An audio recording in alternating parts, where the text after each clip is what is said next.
What you're really asking is, how do I keep what others are thinking about me from interfering with my alignment? And we say, you got to get in your alignment first. This is going to be the message of this day and the next day and the next day and the next day and the next day. Because if you do bite the bullet, so to speak, disregard what their response to you is, and get yourself in the receiving mode where the ideas begin to flow to you, then your demeanor, your attitude, your well-being, your productivity, and your results will all skyrocket. And they will all say to you, how is it that you do this? And you will say, well, these are the things that I do. I've stopped worrying about what anybody else thinks about me. And I care not just primarily, I care only about my vibrational alignment with my sure-fired intentions. But this is a lot to grasp. Some of you have been listening to us for a while. Esther told someone the other day, she's just now beginning to understand personally what we've been saying for all of these years. Let us put it to you in the easiest way that we can find.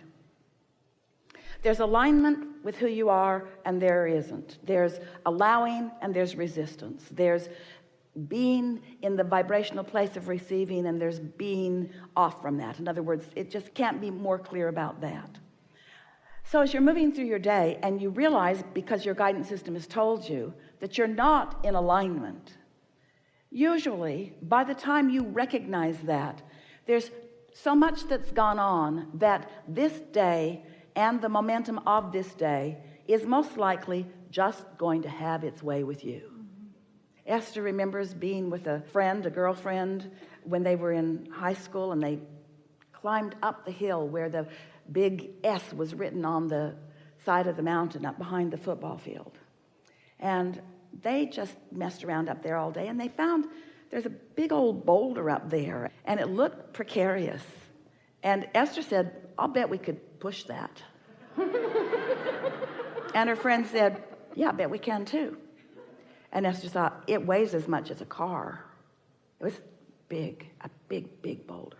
But it was just enough of the soil had eroded around it that it looked really precarious. So they just pushed on it a little bit, and it rolled down the mountain, bounced across the highway, and into the river. And they scampered home because they knew it was only by the grace of something that they didn't deserve that they didn't kill somebody on the highway with that boulder. And there would have been no way to stop it. And that's sort of what we want you to understand. Once your vibration and your emotion goes south, go to bed. Or do whatever it takes, because it's not likely that you're going to do anything about it. So the reason for this dramatic story is, care about the way you get started. Get up earlier and do your meditation. Get up an hour or 2 or 3 hours earlier if you have to for a little while. Get on the other side of this. Get in tune with who you are. Get tuned in, tapped in, turned on. Get feeling good. Make your list of appreciation of your team. Make your list of appreciation of their talents. Make your list of appreciation of yourself. Make your list. Get your own momentum going before you even begin to enter that environment. Get yourself in the receiving mode. That's what we're saying. And when you're in the receiving mode, ideas will flow to you. But that's not to say that you won't get there sometimes and meet up with something that will bother you so much that it's still, in other words, it takes a while for you to master this. It takes a while for something to no longer get your goat. It takes a while. Esther left her house where she has been getting ready for a long time for something fun that's coming up.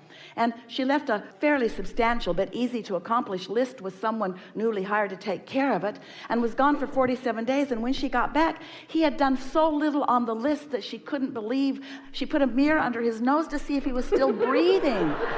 How can this many days go by and this little tiny bit be accomplished? And the first day she tried to talk herself back into alignment and did fairly well. But after 2 days of roaming around and seeing how many things were left incomplete that had been so easy to do, and then Esther just kicked it into high gear and started making phone calls and got the things done that she wanted to have done, and got madder and madder and madder and madder and madder and madder and madder at herself for hiring this person who is incapable of doing what she thought he should be able to do. Now, that was a big old boulder rolling down the mountain. Except that one killed people on the way. Now, Esther is, we would say, a master at alignment. She's a master at alignment. She's good at controlling her own vibration most of the time. She said to everyone that would come near her,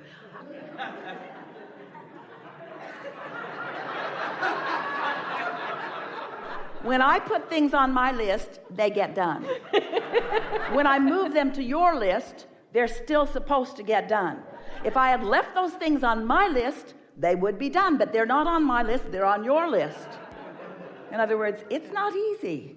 You cannot control the behavior of others. And Esther realizes she doesn't want to control the behavior of others. She wants to attract the perfect person that just understands what to do. This person did not understand what to do, or was not the personality that wants to do the things that she wants to be done. In other words, she realized as she went down the list, well, that doesn't matter, and that doesn't matter, and that doesn't matter, and that doesn't matter, and that doesn't matter, and that doesn't matter, and that doesn't matter, and that doesn't matter. Then she thought, then what is it that I'm so upset about? What is it that I'm so upset about? It was a list of things that really don't matter, so why does it feel like it matters? And she came to the conclusion the reason it feels like it matters is because I put someone in a position to do something that they're incapable of doing, and so my expectations got disappointed. I'm disappointed that my expectations were not met, you see. Well, that's not something for somebody else to fix. That's something for Esther to fix. Because if Esther was really in the place where she was in alignment with her expectations, expectation meaning the desire and a belief in the same place, if her expectations were really clear, the universe would deliver to her someone to satisfy those expectations. But you know what was active in Esther's vibration? Those who have come before that didn't get it right either. So from a place of needing someone to do something, this is what we want to say to Esther, and this is what we want to say to you. And it's really simple. You'll hear it so easily. You're all going to like this. So this subject again is turning thoughts to things. This subject again is, let's give it a new term, the evolution of my desire. Let's give it a new term, the continuing evolution of my desire. Now let's give it another new term, the surefire continuing unfolding of my desire. The natural surefire continuing of my desire. The moving of it from the vortex into this place where I can see it and hear it and smell it and taste it and touch it. So here's a vibration. This is the vortex that we're demonstrating. And once the desire is in your mind, then it is underway and it will come to be. And the only thing that keeps it from coming to be is trying to find the results before you've allowed this to become strong enough to be. In other words, there's a momentum in this. This is a boulder too. If you allow yourself to focus here and feel this, this will become that boulder that is rolling in the direction of whatever you're wanting, and nothing will stop it. Your desires will become the reality that you want them to be, the full-blown manifested reality. So in any moment in time, you're jumping into this equation. And the thing that you want to ask yourself is, when a thought comes to you, an idea that has enough momentum that it moves you to action. Here's your question. When that thought came to me, was I in the receiving mode? And did I receive that thought from my vortex, from my source, from my inner being? Or was I in the need mode? And did I receive that thought from somewhere else? Did I hire this person from here or from here? Because if you hired that person from here, then it's going to go all the way out. In other words, if that impulse came and you were in that receiving mode, then that means your inner being, who can see way down the road, who understands everything about everything that you want and need, If that thought came from there, it's not going to be a dud. It's not going to be a mistake. If the thought came out of need or out of awareness of what wasn't done or out of a hope I get it right this time, then it is going to, as it begins to unfold, it is going to show itself as it really is. Can you hear that clearly?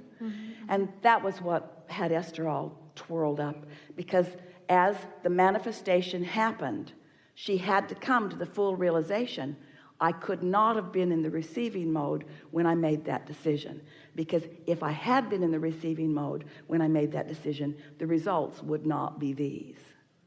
So what's the big deal? All life is showing you is whether you were in the receiving mode or not. That's what the accomplishing of that mastery is, isn't it? Don't you have to offer a vibration and see how it plays out, and then identify how that felt, and then maybe do it a little bit better next time? How often is life moving so fast for you that you are doing things out of need? You're doing them just because they need to be done. You're checking things off your list. And so that's why the very first thing that you said to us about what you need to do, I need to stay home. I need to get into alignment. I don't want to show up at the office and just punch the time clock just because that's what everybody else is doing. I don't want to go through the motions of life. I want to get into the receiving mode first. That matters so much. That is your right inclination, you see. Do anything and everything you can to get into that receiving mode, and then let whatever else follows. But don't be mad at yourself if you thought you were in the receiving mode and the way it panned out let you know that you weren't. This is how you get better and better and better and better at this. Don't you sometimes find yourself in such a flow that things are just going so well that you just know that there's divine intervention wrapped around all of that? Yeah. Don't you sometimes just feel so blessed and things are unfolding for you? And we're really making a much bigger, hairier deal out of something that doesn't matter very much. All we're really talking about is what it's like to learn to be the master of your own vibration. You've been listening to us for a while. You've been hearing us say, there are two ways to know whether you're in alignment, or whether you are in the receiving mode, or whether you are in the vortex. All of those different stories that we've been telling you that represent that alignment. Two ways to know whether you're in alignment. One is by the way you feel. The other is by the manifestation as it unfolds. And they're equal in value to you. And it's sort of nice, you think, for the sake of saving time and consternation, to have felt the vibe of it early on. But what does it matter if you have an experience that shows you? The experiences, as they pan out, always let you know where your vibration must have been. In other words, there's no other way of looking at it. The way things are turning out equal the way your vibration is. And for deliberate creators like you, the way things are turning out shows you what you're doing with your vibration. But let it be guidance, not punishment, not measurement, not judgment against yourself. Because that's really what the strongest negative emotion is about, is you not enjoying the becoming of the master. You see a little child learning to walk, and he falls down, he falls down, he falls down, he falls down. Falls down a lot before he gets his balance, doesn't he? You don't say, get up, you little dummy.